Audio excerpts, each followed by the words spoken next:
I apologize for that loss of 5 minutes. I don't know why the mic switched off by itself because I tested it before I started. Lisa, hi.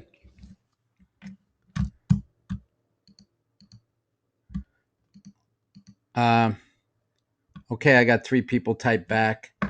So, could other people type if you're there?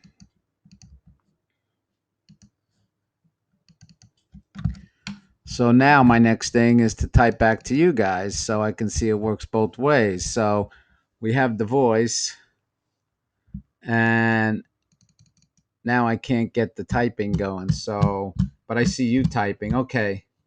Hi, James. I see you just typed in. I don't know. Show answered questions. This always, no matter how many times you practice it, something always goes wrong. Now, I'm not typing in the box, but I can see all you guys. So that's good. All right. Let me start this so I don't take all your time.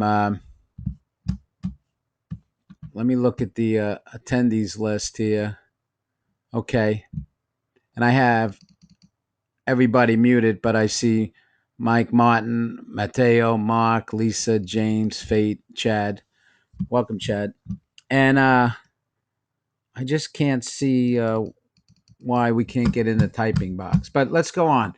Let me just give you some idea of, and you could type, since I can see you, you could always type in the box if all of a sudden you lose the volume, but I can see the volume now. Realizing your dream, 6 steps to choosing the right franchise. And a lot of the people that I addressed on this email were Cold Stone franchisees, and I mentioned relationship to we should see if you can get a more profitable retail area. And it's just something you look at because I had personal experience with that.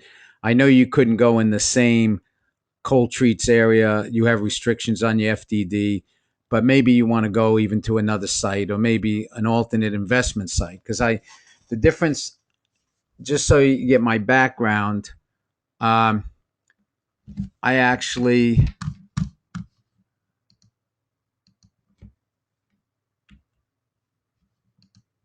I actually been an owner of 8 Cold Stone Creameries for 15 years. My background is a double E degree in electrical engineering, MBA in finance, and I'm a certified financial planner.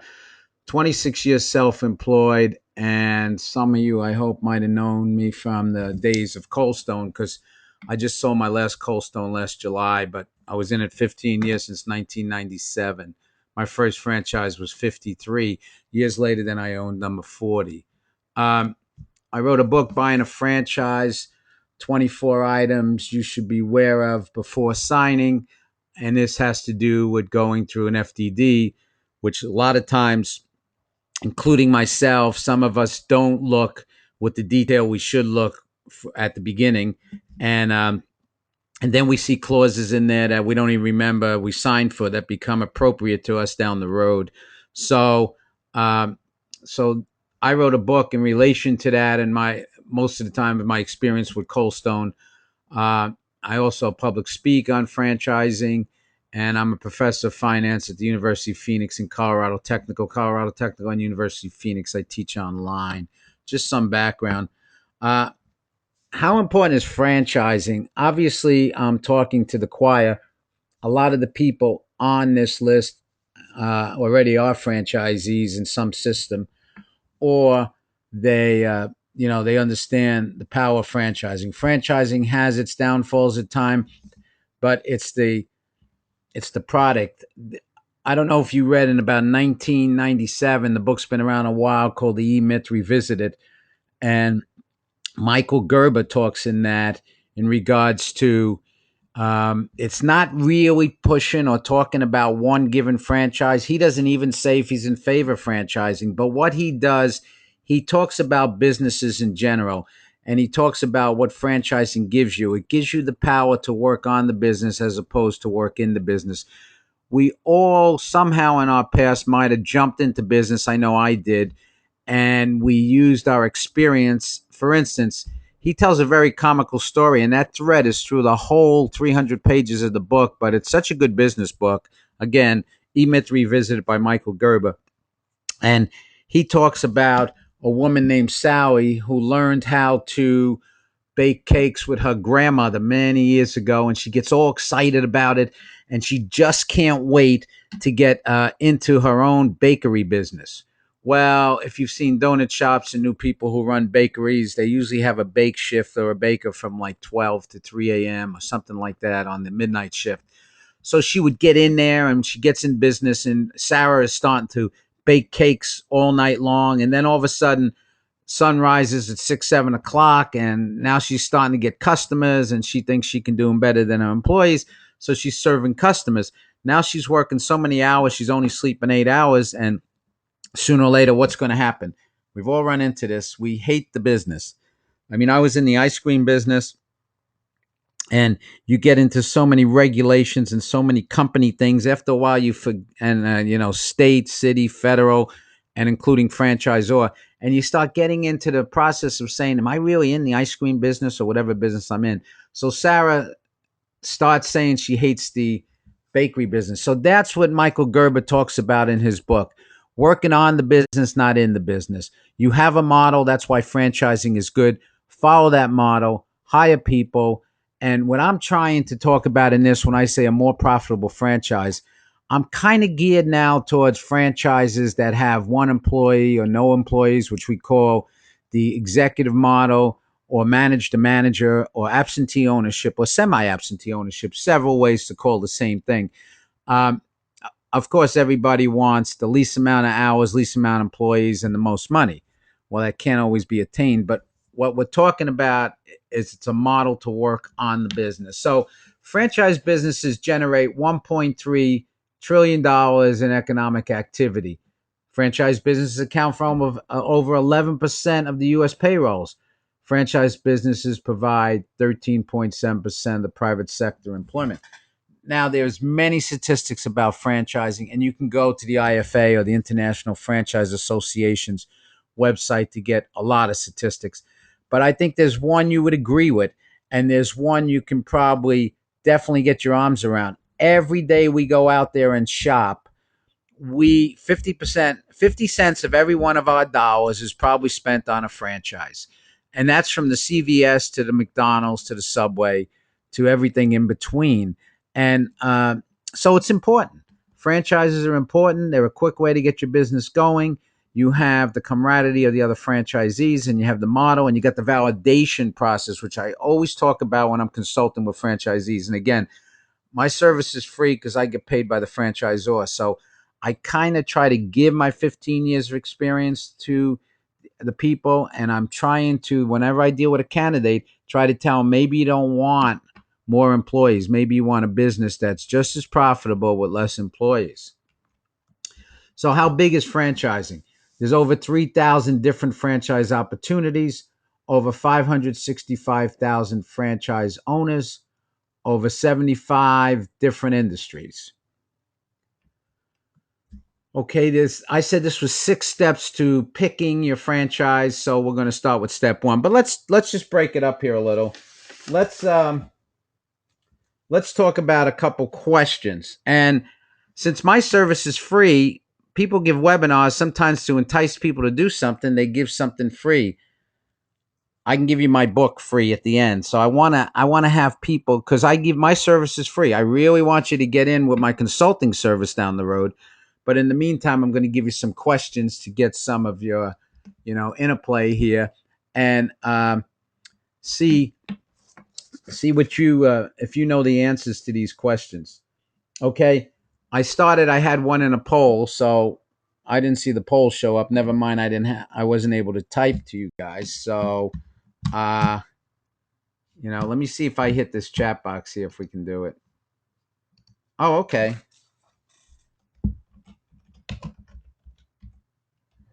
Did you just see me type in there, by the way? And if you guys could respond, I'd appreciate it, because then we have the volume and the type box and everything else is working right. Okay.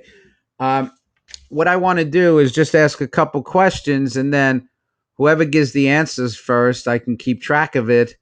And Wait a minute.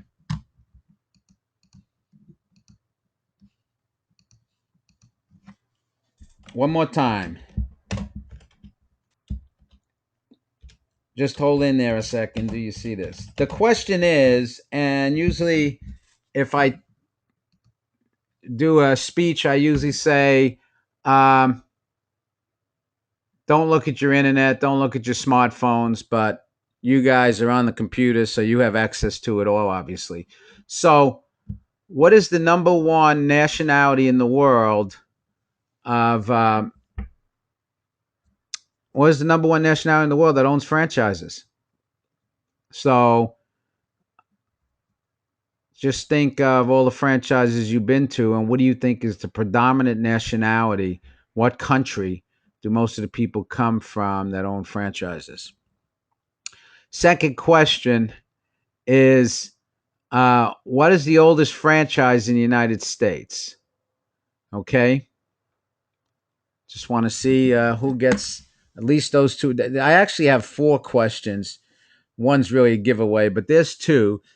So I'll give you two more a little further on down the road, and then see whoever gets four the first. Usually people don't get all four, so maybe if you get three out of four, we'll go with a curve like in engineering. 75 is 100, or we get two, 50 is 100. But so what's the oldest franchise in the United States, and um, what nationality in the world owns the most franchises?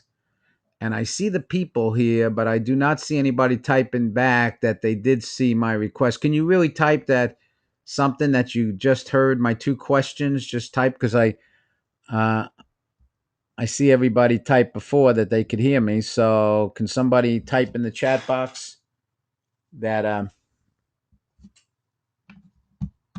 I'd appreciate it.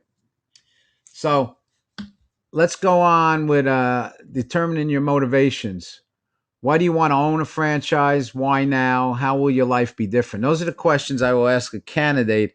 So, we're trying to ascertain the correct reason why somebody owns a franchise. And if they want a franchise, I really want to see that, okay. Oh, wait a minute. I see the answers now. Okay. Sorry, those are two different places. So, all right. I got it all set up now. You can see my chats. And Fate Maradi said India is the nationality. He is correct. And somebody said Denny's is the oldest franchise. That's not correct. So I'm going to put Fate down as Fate is number one as Indian. So you got a 25% so far. Mike Martin says here. Fate says Denny's. That's wrong. Indian also Mike Martin. Okay. Everybody else just says yes, yes, yes from before. I think we're working quite well now. Okay. So let's get back. Let me get these questions out of the way to the other side of the screen. And now everybody can see the PowerPoint, I'm sure, again. Okay. So let's go down to step two. Step two. How much money can you comfortably invest? Will you have investors or partners? I need to know that because of the fact um, we would need to get a confidential questionnaire on both partners, because most of the franchisors you deal with, from the people I'm talking to, most of you are experienced franchisees. They're going to look at your net worth, and they want to see, first of all, your liquidity and then your net worth. So if you have partners, we like to pull a financial on both of you. It's obviously going to help both of you, because you're going to have better access to, SBA loans, and the franchisor is going to accept you faster because you have more liquidity and you're more solid. And how much can you borrow? Very important. And SBAs are back again. If you have a really solid franchise, SBA will give you 70% again. There was that 4-year period in this recession where it was really difficult. I remember in the good times when I got all my 8 franchises with Cold Stone, we actually were putting down like 20% or 15%. Well, it's gone back to 30, so they definitely want more. They want it more solid. But I'm going to talk about later, and I'm going to mention it now. I don't know if you heard about the ROBS program, ROBS, which is a new acronym for uh, rollover business startups, ROBS. So we always have to have an acronym. So rollover business startups, and we'll talk about that later. How you can borrow from your own 401k or 403b if you were an ex-teacher or a government employee that had a 403b, and how it's all sanctioned now by the IRS, and there's no problems with it if it's done the right way. So you can now borrow from your qualified plans to buy your franchise, and you could also obviously from your cash, and you can still get with a 30-70 mix SBA loans. And SBA loans are looking for in this economy coming out of the bad recession. We're still in it, obviously, but when they were really tight on it. Okay, I see somebody put.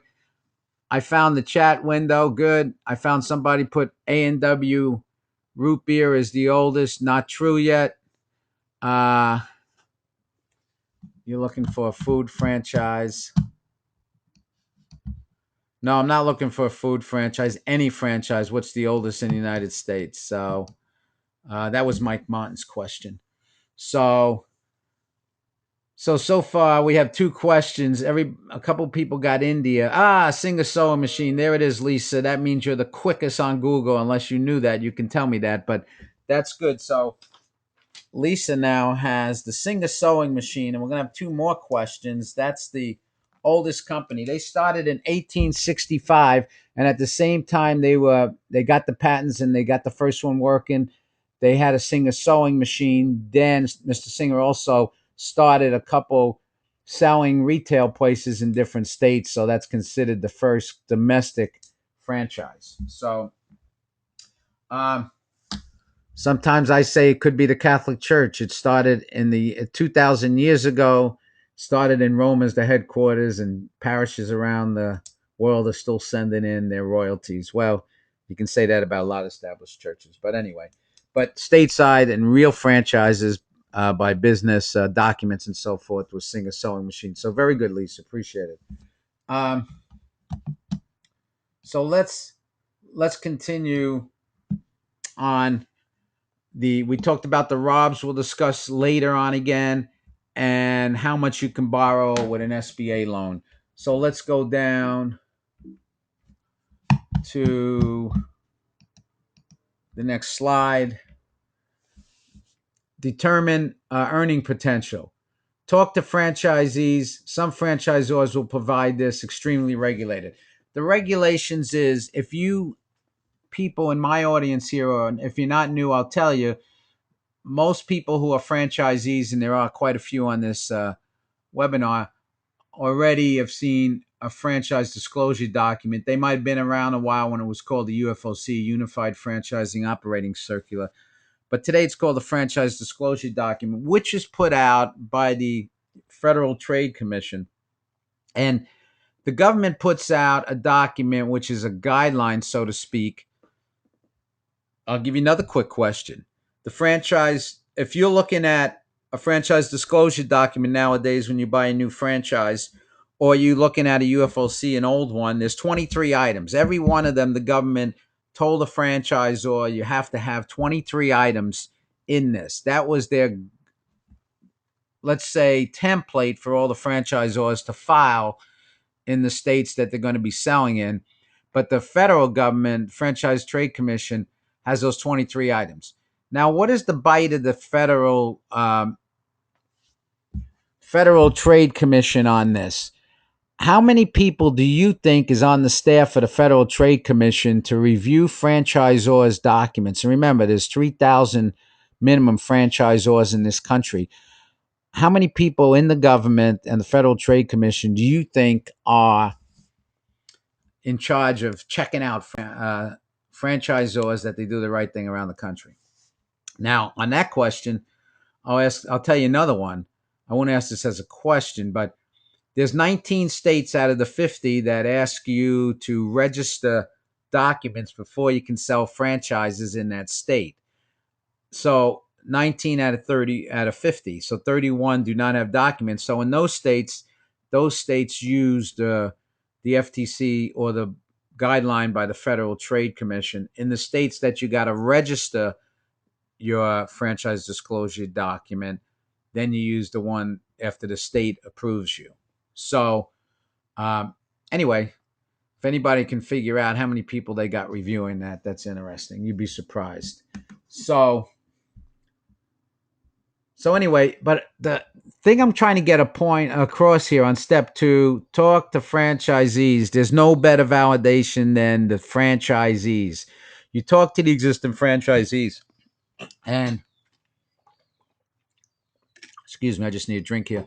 And the reason I say that is because they're going to tell you, did they get, I want you to ask, because I'm going to work with my candidates on this. I want you to ask, did they get the training they were promised? Do the sales that they talked about in product 19, don't while you're in the validation process call a franchisee and immediately say how much sales you're making, what kind of profit. That's not the way to go. We'll first ask you to start at, did you get the training you want? uh, are the customers excited, as the franchisor said? Are the co-op meetings, have you checked out the co-op meetings where you meet with your fellow franchisees? uh, are they satisfied so far? What is their customers like? Do they really love, like in the early days of Cold Stone, it grew so rapidly because there were such raving fans. So it's good to know that. And then when you warm up to them and they say they got a lot of the stuff that was promised, then you can start asking them, what about the finances? Is it as profitable as you thought? Kind of, do it in a roundabout way, and most franchisees will open up to you. And if I ask you, or the franchisor asks you to interview 10, interview 20. Because what I'm telling you is, if you get one bad one, interview a couple more. Because if you get a couple bad ones, then you're starting to worry and walk. There's a lot of franchises. There's 3,000. If you get one or two bad ones out of 20, you go, wow, that's everybody's got a bad day in every system of everything. So you could discount that. So I'd like to do a lot so you get a good sample. And so talking to franchisees are everything. Consider an exit strategy. How long do you want to own the business? Do you want to own multiple units versus single, location versus territory franchises? The reason I owned 8 Cold Stone Creameries was it was the good times in 1997 where the economy was good and there was definitely a lot of excitement in Cold Stone Creamery, and I never got a business loan. I've been in business 20 years at that point, and I never got a business loan. So I got one for Cold Stone right away. They had 53 franchises. I still didn't think that was enough, but the SBA did. And I said that I would keep opening Cold Stones until they stopped giving me loans, and that's how I got 8 of them. So, uh, so I definitely, when I work with a candidate, can tell them how do they do it, how they spend time in their first unit, how they get the cash flow going, then use that as collateral to get other units and try to get more SBA loans. That's the experience I like to impart to candidates I work with. If they want a single unit, great. The reason I told you it was getting tough to own 8 Cold Stone Creameries was because I had 150 employees at the height of the summer. So some people would love that many employees. I was kind of getting older and geared towards saying maybe I want less employees. Uh, so so it depends on what you want. And when you say location versus territory, some people want to relocate a retail location where people walk in the door, and some people just want a franchise that they work out of their home with outbound sales and they buy a territory. Kind of like a cleaning business, a flood management business, a painting business. There is a lot of franchises in repair and other that where you just buy territories. You don't have relocation. You don't have retail locations, which keeps the cost down, of course. Your optimal timing, job search. 5 commissioners at the Lisa. Maybe you can help me. Uh, on the negative side of the government, we usually say, Lisa, that there's only one person in the FTC. It's that bad. One person looks at that all the franchisors. In other words, they're just going through the motions. But you might have did a Google search or something and found 5 commissioners. Either one is ridiculous. How could 5 people watch 3,000 franchisors? But You came up with 5 commissioners. My answer was going to be 1, but you might have looked that up and found new information. But thank you, Lisa. You've been very active here. So everybody who didn't get that, I asked the question of how many people in the FTC look at what the franchisors are doing, and my answer would be 1, and Lisa came back with 5. But it just shows that the only states that really get policed on the franchise documents with the franchisor are the ones that you got to register in, and there's 19 out of 50. And I don't know why there's not more. But what happens is once a franchise opens, they can sell in all the states, all those other 31 right away. But the other ones, they got to file their documents and they got to approve it first. And states like California, Maryland, and Virginia are the slowest. They take 3 to 6 months. And some of them ask for the franchisors to have commitments of 500,000 liquid themselves. So, in other words, if the franchisor is going to sell a franchise that costs $100,000 and they say they're going to open 10 in the first year, the government in California wants them to have $1 million in assets. So some franchisors just say things like, we're only going to open 1 this year or 2, because the government has kind of formulas that don't really make sense. So the franchisor tries to underestimate how many they're going to open. So that's stuff you really don't need to know if you're buying a franchise, but that's just some of the background stuff on how franchises are regulated. Uh, your optimal timing, job search versus franchise investigations. The reason I talk about that is, what do you want? When do you want your first unit to open? Is your time flexible? And most people sometimes are looking at um, they're looking at a job in this bad job economy, while at the same time they're looking at a franchise, because they're starting to get frustrated. They might be on unemployment. They don't know what they're really going to do. They have some assets. And now that I told you about the ROBS program that we're going to embellish a little later, okay, which is the rollover business startups program, where you can use your 401k, 403b, and just tell you quickly what you do is you open a C Corp. We'll go into more detail later if we have time. And you have the qualify, and that C Corp that you just opened, you open another 401k in there. And then you roll over from your existing 401k into that new corporation how much you want to buy of a company. And you buy the company out of the new 401k, out of the new C Corp. I know it's complicated, but we got companies that work with us that do it for you, and they file your returns every year, so you're in compliance with the IRS. This is not something I'm making up. It's done every day now. So you can fund the franchise, and we want to know now, if you got the money and you want to do that. But if you're looking at a job search, I'm going to ask these candidates. So if I find your franchise and you're ready to go and I see you dragging your feet, I'm going to tell you, honestly, you're looking for a job or you're going to have a franchise, So that's kind of why I want to know that. Excuse me. Okay. Ideal business characteristics. What comes to mind in step 4 as you think about owning a business? Where do you want your business to be located? Do you want retail, service, or direct sales business? That's what I was saying. Retail is the most expensive. Service or direct sales business, where you're making the outbound calls and you might have to wait 6 months to build up your clientele to get a revenue that you can get an income, but you don't have any overhead. Where the retail, people like retail and they like food businesses, and they feel most of the franchises are food businesses.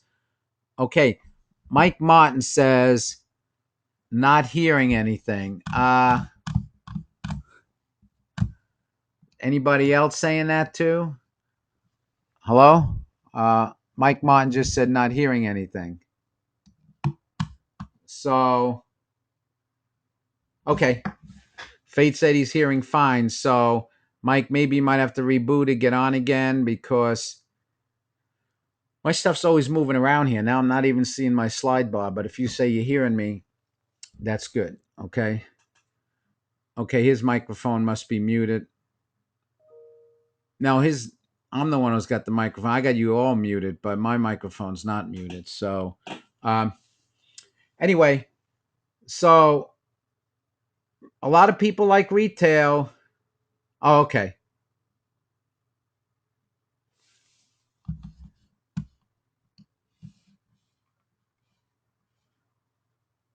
Faith, do you hear me though? Now Mike's got me worried, and Faith's saying the speaker. So now, uh,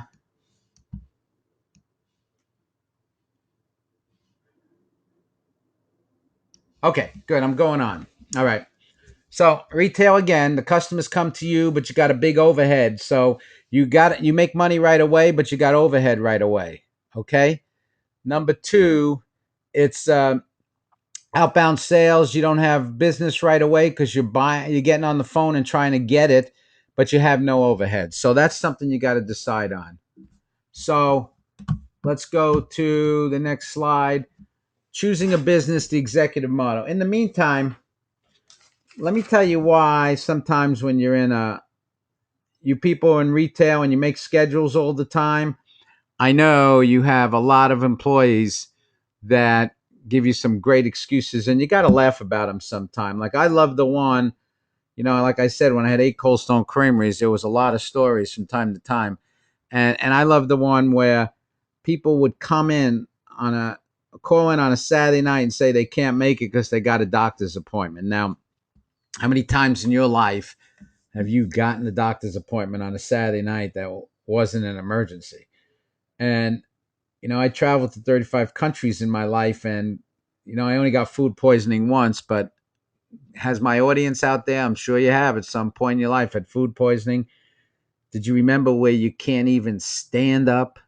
Your equilibrium is kind of gone and you don't know whether to sit down or run to the bathroom because you feel sick. So, but employees would come in and say, I have food poisoning. I can't work tonight. And they're looking at you while they're talking. So, do you believe that or not? So, good, Fate. Good. Now I know the communication's going back and forth because I'm getting typing. Fate says, my employees always come home with food poison, never fails. Yeah, isn't that amazing how many times? That must be the patented excuses. I have another one, and I know you heard this too, so you can respond to this. Most of us have two grandfathers, maybe some employees must have six, because they always say that their grandfather died or their grandmother died. And I would always tell them, be careful. I'm keeping track. I got a database on every one of you guys, and I want to know when you exceed two grandfathers and grandmothers, then you got to start explaining. And I know you guys heard that one before. Flat tires on the damn tooth the damn car. Okay. Yep. Flat tires. Okay. And then what if you said you're going to go pick them up? Then they'd have to come up with another excuse right away. Because my wife would always try to hire people that are about only a mile or two away. So that'll be a weak excuse. So the executive model, which I like to work with my candidates nowadays, because I've had all these retail things, I had all the schedules you got to make like you're making, and where on a Saturday night you might have to get called in, and on retail where most people gravitate towards retail. What happens with retail? It's the biggest build out, and it's also the most expensive. And freezers and refrigerators break on Saturday night when you have your busiest day, right? Or date night is on a Saturday night or prom weekends and so forth. And now you're going in or you're trying to scramble to get somebody else, right? So, but if you have an executive model managed through managers, strategize for growth, big picture involvement, owner operator, that's kind of what we did in retail, right? Choosing a business. With the first one I was talking about, the managed manager executive model. Now we're talking owner operator whether you understand every aspect of the business because you're in there a lot, you know your employees and customers, you're very hands-on, but you have the problems where if somebody doesn't show up, you better be there and everything better be working. Uh, Choosing a business service territory. If you have retail, like we said, the build out's expensive. We classify it as small retail as one of our categories is 250,000 and below. Large retail is 250,000 and above to build. If you have a service territory where you kind of have like, uh, you know, an area that you do a maid service or some kind of cleaning service or some kind of repair service or even a locksmith service. There's franchises for every one of these. Um, you have a lower investment, less inventory and overhead, fewer operating hours, and loyal repeat customers because they're always, if they live in your area, you're going to get their business. You bought that area. Retail, higher investment, real estate. It's easy to finance, though. The banks like it. They like to touch and feel equipment, touch and feel a retail space owned by a landlord that's maintained, manager run, 7 days a week. multi-unit potential, because you can, like I grew to 8 franchises, and some of the people on this call have multiple franchises. Once you get one, they trust you, you got a cash flow, then you could also have that multi-unit potential.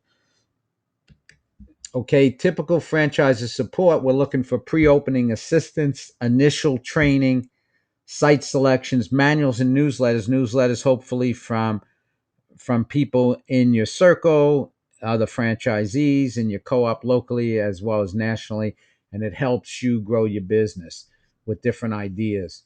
So that's some of the validation process when you talk to franchisees, what they want. You know, did they get these things? The initial training they were promised, pre-opening assistance, were people on site? Did they help you get the lease? Work with the landlord, put the right language. I always work with my candidates on the language of the lease. I'm not only talking about buying a franchise. We got that retail franchise, you're getting a lease. Do you have exclusivity in there? I feel if you don't have exclusivity in a lease and your franchisor didn't tell you that, that's wrong. If you're in retail and you're selling food from hamburgers to ice cream, you better have exclusivity on your product, because the landlord is going to put somebody else in there. Now, if you're trying to get in a covered mall like a Westfield, something that big, forget exclusivity. Nobody gets it. So, typical franchisor support: network of peer advisors, research and development, marketing materials, systems, and applications. Again, this is what you're asking the franchisees during the validation process. Okay, let's ask the third question. This is a giveaway, okay? And what is the difference between a franchisor and a franchisee? Now, this is a matter of speed because you guys know that answer. You're all experienced franchisees. So you can just jump on that right away. Now it's who's going to be first. So that's what I want to see. Okay, Zora's the boss. That's a way to look at it. Franchisees are at the mercy of the franchisors. Fate, I can't say that. I mean, I'm trying to sell franchises. I got to be positive here. So uh, remember, though, the problem with the franchisor, and they have to take that position if you think about it. If who's ever on this call with Cold Stone, uh, and there's also another friend of mine on this call from Minuteman Press. We talk about this a lot. We kind of know that the franchisor has to take that position. They have to believe it. Everybody has to have their elevator speech, right? On no matter what they do. Mike Martin, you were typing franchise. You stopped at the S, so I don't know what your answer is. I'm a Cold Stone franchise, so yeah. So um, so what happens is they have to. I call it the 3 a.m. speech. If you wake somebody up at 3 a.m., they tell you exactly what they believe, what's their religion, what's their nationality, what baseball team they believe in when you wake them up. So, but the franchisor has to believe that I am giving you my formula. You better follow the line or you're out. And at the same time, although they are the boss and they are tough and some of them are better than others, at the same time, you got to realize that if you don't follow the formula, you also hurt the other franchisees. And if somebody else doesn't follow the formula, they hurt you. So it's a two-way street. So let's get regulations and the ways things are ran. And it's always the same way. I know, Mike. It's tough with franchisors and franchisees. The problem is, we've all been there. When you get the formula and you open up a franchise, you say, "Is this what I paid for? Is this what I'm paying 6% for every month?" But you didn't know the formula the day before, and that one day you pay a long price for it. But that's what we do when we decide to go into a franchise. We get a system that works, that we can work. You can go in your own and really work a bunch of years, and you might hit a home run, or you might have less chance of hitting it. But it's all a trade off. So I'm trying not to be negative here, but you're right. So you guys got the difference between the franchisor and the franchisee. I didn't have to tell you that. You're too experienced. And I'm trying to see what my write up is. I had a fourth question, which I will. Excuse me. I just had to move a second. And I'll give you the fourth question now. This one, again, you can Google it, but you guys should know this. What did Ray Kroc do for a living before buying out the McDonald's brothers? Remember, the McDonald's brothers he bought out for $1 million, but he was doing something with the McDonald's brothers in California before he bought it out and then became a billionaire many times over. So, okay, the research model. We're up to step 5. We got only step 6 is 6 steps here, so we're doing good, guys. We're almost through it, and I appreciate everybody who signed up is staying there. Thank you very much.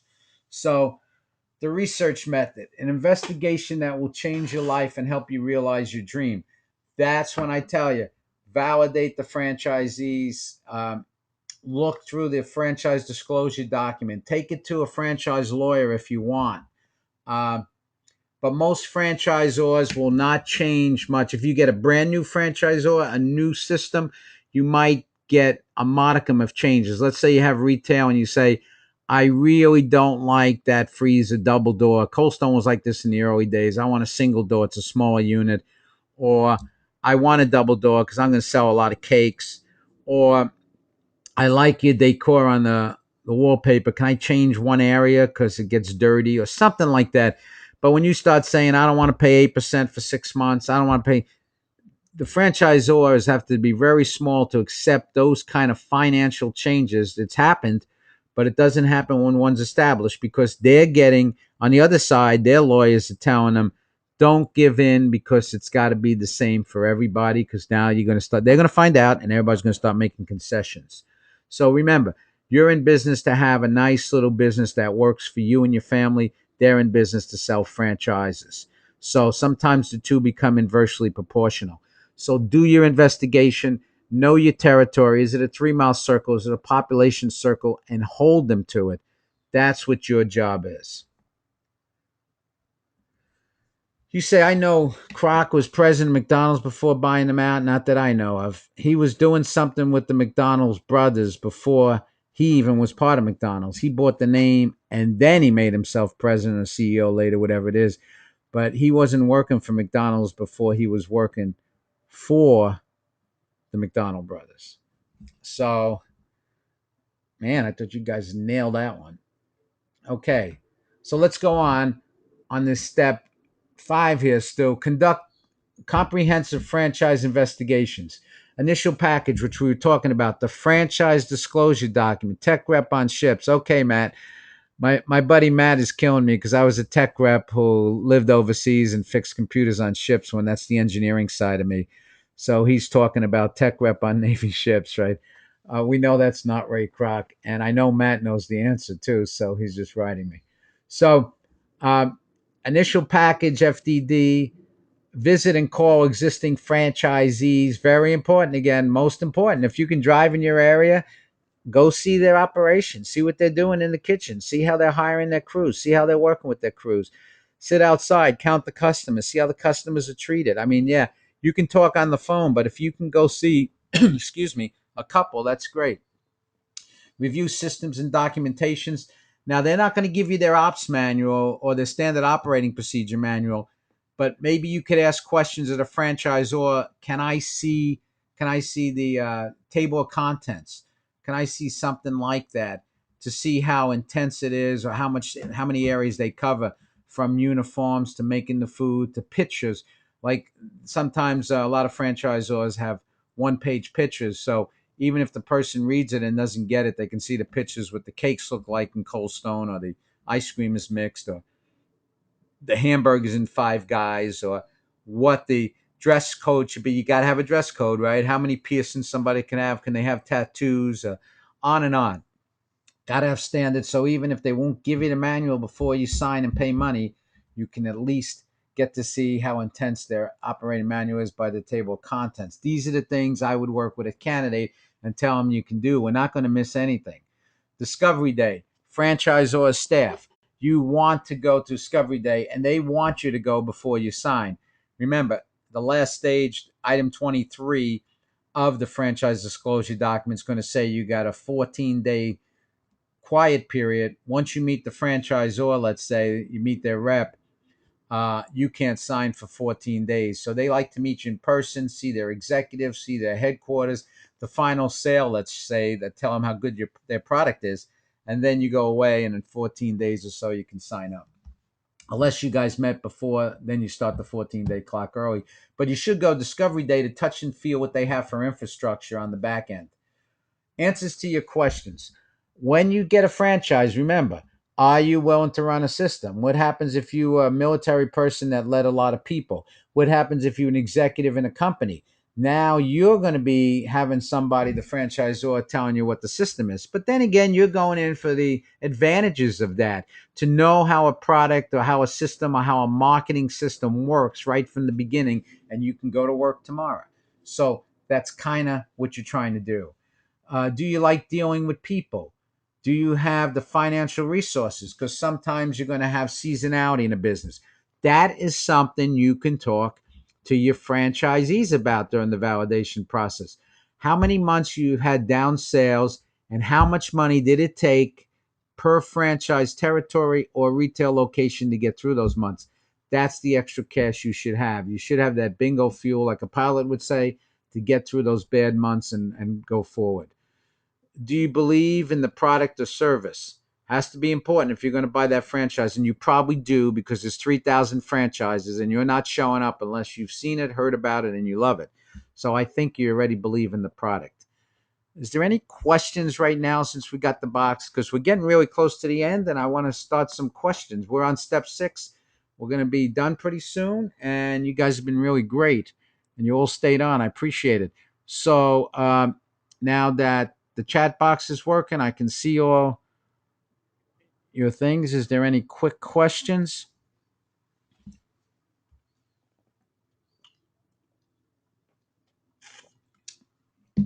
Any questions about my process? I'm going to tell you who I work with, how to get in touch with me very soon. Um, and how we start the program and the process. And then I'm going to obviously see. Oh, we still got to talk about the Rob's program. I got a slide about that because I think that's really great. Any hot franchises out there now? Okay, Matteo. That's Matteo is from Minuteman Press. Um, you know, everybody who knows me, I always talk about some of our franchise concepts that are unique. And I always got to give one away because somebody always asks, like a salon concept, which you kind of like sublease a space, and you become like put a mini mall inside a large space of like 6,000, 8,000 square feet, and you make them into mini salons of 150 square feet. And bingo, you have one employee. Remember, I like lack of employees, and you're making the revenue model of 30 to 38 salon connoisseurs, be it hairdressers, nail technicians, estheticians for skin, massage therapists, and they are renting space from you, and you have one employee to keep the place clean and make sure the hot water heater works and all the systems work. That's all you do. The people with the clients are the people you're subleasing to. That's what the franchise teacher had to do. You could have I know people with multiple locations, and they have one employee that goes around to multiple locations. So you have half of an employee at a location or a quarter employee. That's what you're looking for. A business without a lot of intensity of employees. What do a lot of employees, not putting down employees, but what do a lot of employees bring? They bring government regulations on, how, labor laws, break laws in California. I know I'm in one of the most regulated states, and it can reflect on the things I say, you know, my people don't ask sales tax questions right, and then I get sales tax audits. So I would like to go forward with the limited amount of employees. I do not get excited when I had the personal experience several times of finding an employee on a death clause and on the cameras stealing.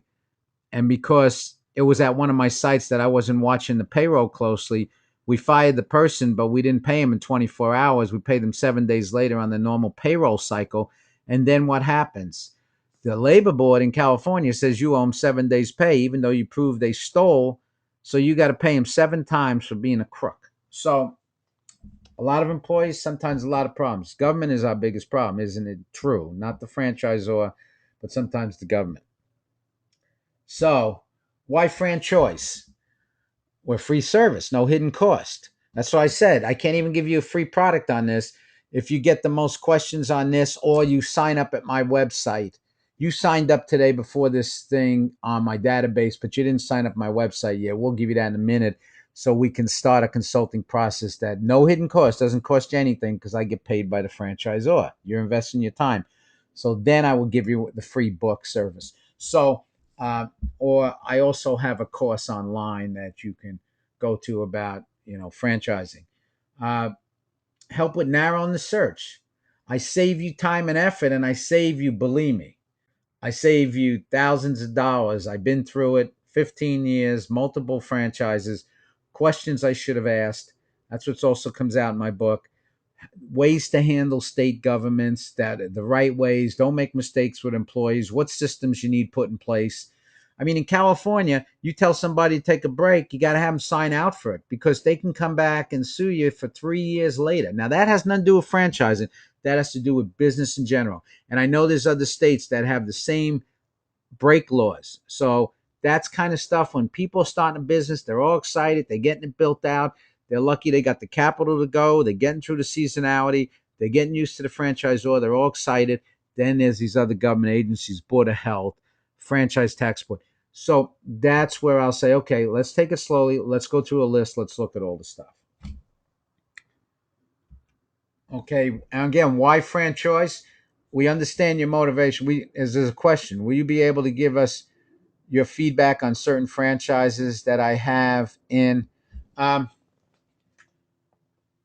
I didn't get the rest of your question. I don't know why it cuts it off that I have in. So Fate, why don't you do the rest of the question? So we have 72 or so. It's always kind of a moving target franchises in my portfolio. There's more franchises than you ever need in many categories. But while I'm dealing with a candidate, if you have some and you come to the table with a franchise, I try to get rid of right from the beginning preconceived notions. The reason being, I want to get something that matches you. But if you keep saying, I want a Subway, then I'm going to say, go to the Subway website. But if you want, I work with candidates where I say, send me the franchise disclosure document because you got it. And I'll completely or quickly go through it, peruse it, and tell you some of the spots that are going to hurt you.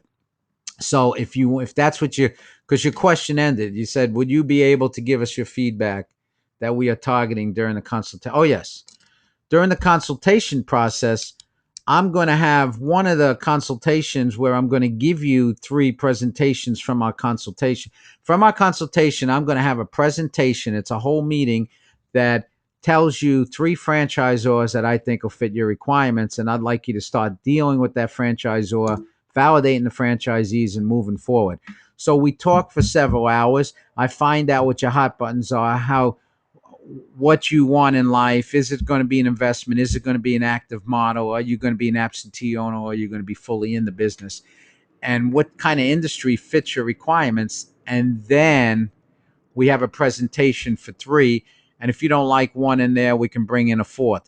I don't want to even start with 4 because of the fact it gets too complicated, because I want you to go talk to 10 or 15 franchisees in every one of those systems. And after a while, you start getting lost. Hopefully, when you start with one, you don't like it right away. And I'll rank them 1, 2, and 3, and then you see if that ranking fits with yours. So you'll have plenty to choose from. And that's what the consultation program's about. So, and we're also trying to see if you can afford those 2. And we want the franchisor to fall in love with you. Why do you need a franchise consultant? Even though I tell you free, I'm free. You can go to the website, go to the franchisor. Well, when you have a hot concept or something you want to get in, the whole world is coming in. The word spreads fast. When I deal with the 72 franchises that I have at Franchise, after our consultation, I give a one-sheeter to people I personally know in the development department, and I'll email that to you, and they got to get to you within 24 hours, sometimes within the same day. So it's not sending it to a website that goes into a black hole, and hopefully you'll get responded to. Some hot franchise you'll never get responded to. So, in fact, tomorrow I'm going to Nashville for 3 days. Every 6 months we meet with there'll be 100 franchise representatives representing the franchisors. So we will meet them every 6 months. Plus, we talk to them in between. So they're looking for our candidates right away, top of the line, and they'll be dealing with you in 24 hours. That's the difference with dealing with a consultant like Franchise. So we understand your motivation. We provide a model for your research, and we introduce pre-screened companies, companies that have been vetted by FranChoice, that have not hurt franchisees, have not gone under, have been in business for a long time, and have great validation systems, meaning their franchisees love them. So, so does that answer your question, Fade, or anybody else have questions? So, what can I do for you? I can help you evaluate the situation. I can be your guide and resource. I can be an extension of your efforts. I will get between you and the franchisor. I will introduce you to the correct franchisor. And then that franchisor will tell you the franchisees that you start talking to. And then we'll kind of have triad meetings where we meet with all the three. If you still have questions, then we meet with the franchisor and you on the phone. So all three of us. And we come up with this constant question and answer list, and we want to get it down to zero so you're comfortable. And then you can go discovery date because you're probably happy with that franchise. Um, okay, so what are you waiting for? Go sign up at this website, franchoice.com/ Frank Caparino. Whoever does that, no matter how you answer the questions, I will mail you a book. You will be in my system, and I will be sending you a link to start the consultation. All you're doing here, if you sign up at my website, this is FranChoice, so you can find out about FranChoice. You can find out about my bio, and there is there is a button on the side that shows you how you can even figure out your net worth, and that's part of the franchise, the questionnaire you're filling out. And after that, I will send you a confidential questionnaire to your email address with just extra questions so we can start the process. Um, then we set up the first interview where we talk for a couple hours in regards to your motivations, your preconceived notions, and what's your background and really where you want to go with this. So um, go sign up at franchoice.com/ F Caparino, FCAPERINO. Um, let's see if I can put that in the chat box. So if you just bear with me, and then you can click right from here. And I get an email when you do that. And like I say, it even helps you figure out your net worth there. So could everybody tell me that they've seen that clickable link? And I will even jump to that clickable link since you should see my website here. And you see it goes to my bio, and right here it says get started today. And if you do that, it's asking your first name, last name, zip code, email address, and press options for net worth, and then you submit it. It's that easy.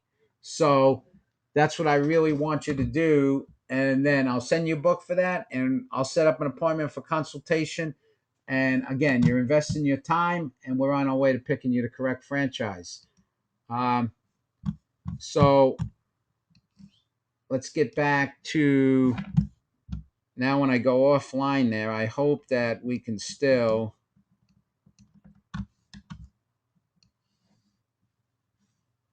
Okay, we got the chat box. Let me just move the chat box over a little, get it away from the answers box.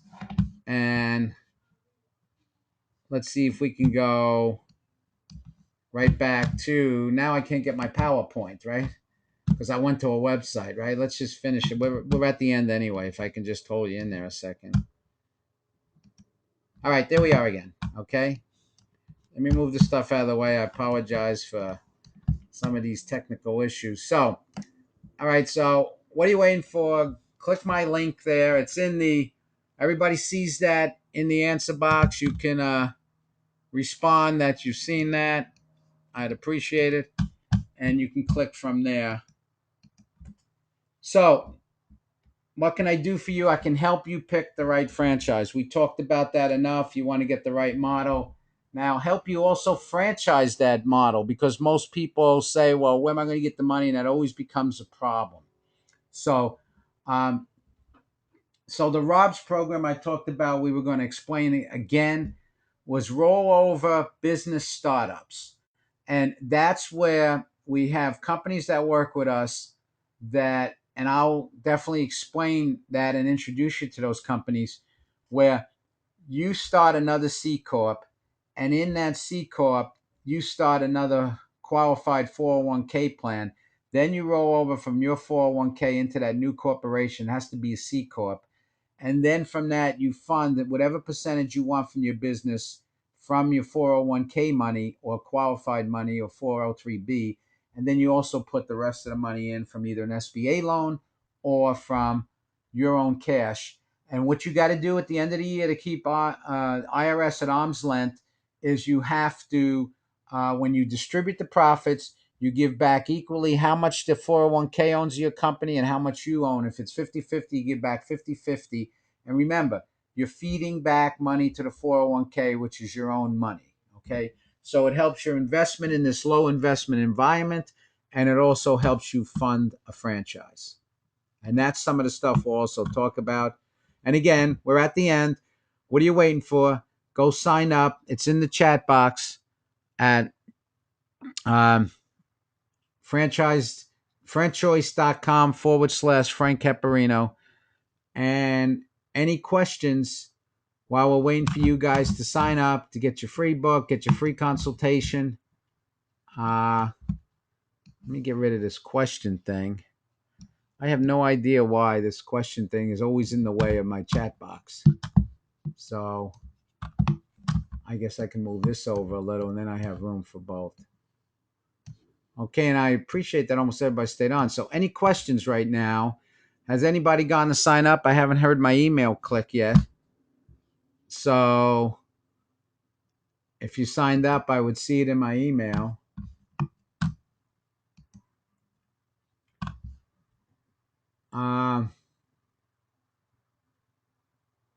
Okay, let me see.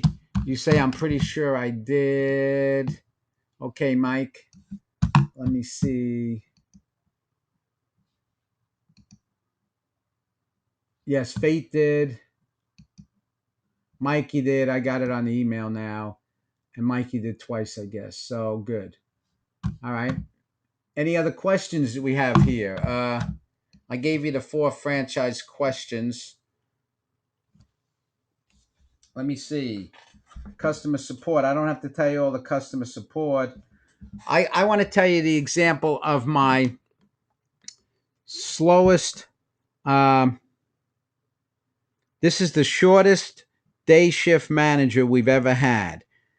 We promoted a girl who was really a good worker, and we promoted her to day manager. And I had 8 stores, but my wife ran the flagship store called, if anybody's been in Cold Stone a long time, Claremont. My wife had, when we were in the system, most of the awards in a long time. Out of my 8 stores, that was the most awarded.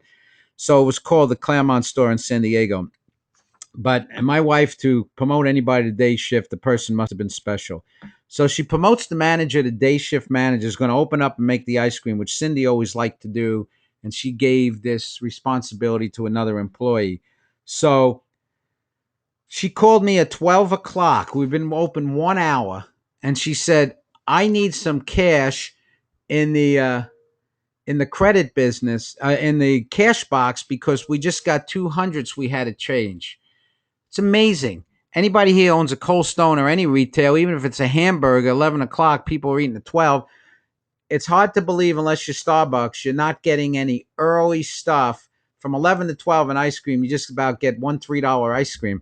She says she had $200. They had to cash out $100 bills, and you could see these was phony as the days long. There's something like a little kid photostated.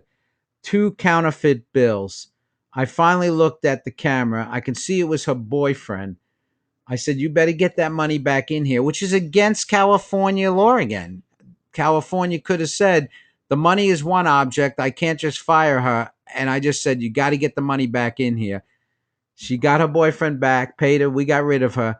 She was a day manager for 1 hour. And in that 1 hour, she decided that she's going to give me 2 phony $100 bills that her boyfriend was going to bring in and steal 200 from me. It's just amazing. You're right, Fate.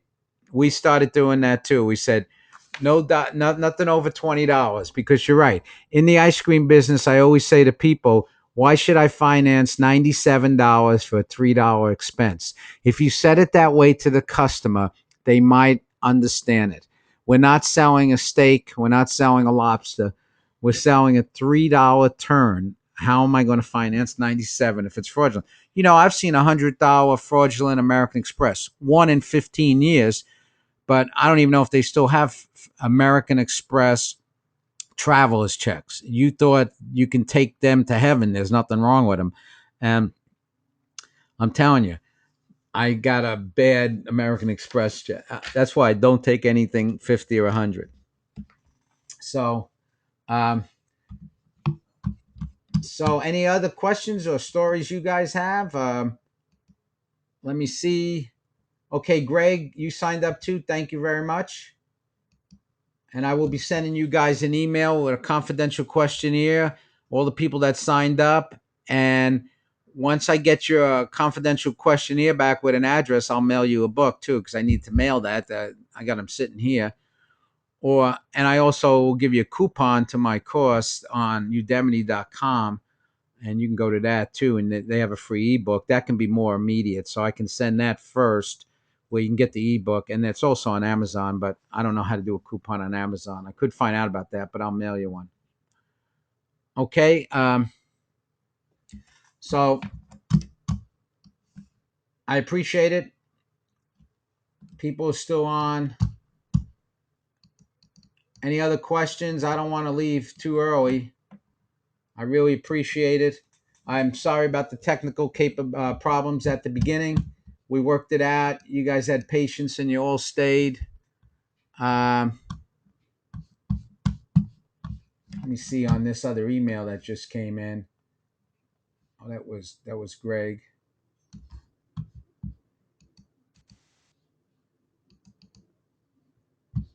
By the way, anybody who just attended I will definitely send the within 5 days, because I have to go to Memphis. So I will send out. I'm recording this, and I will send out the recording, so you can go peruse through it again if you want.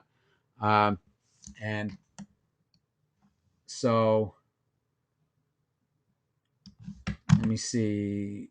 Any other questions? I'm looking at the inbox here. Let's make sure we're still recording. The session is still being recorded. Very good.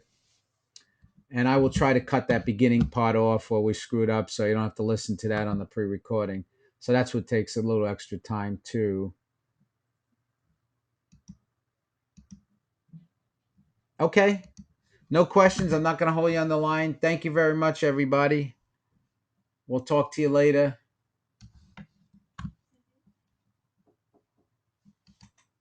So let me open this up.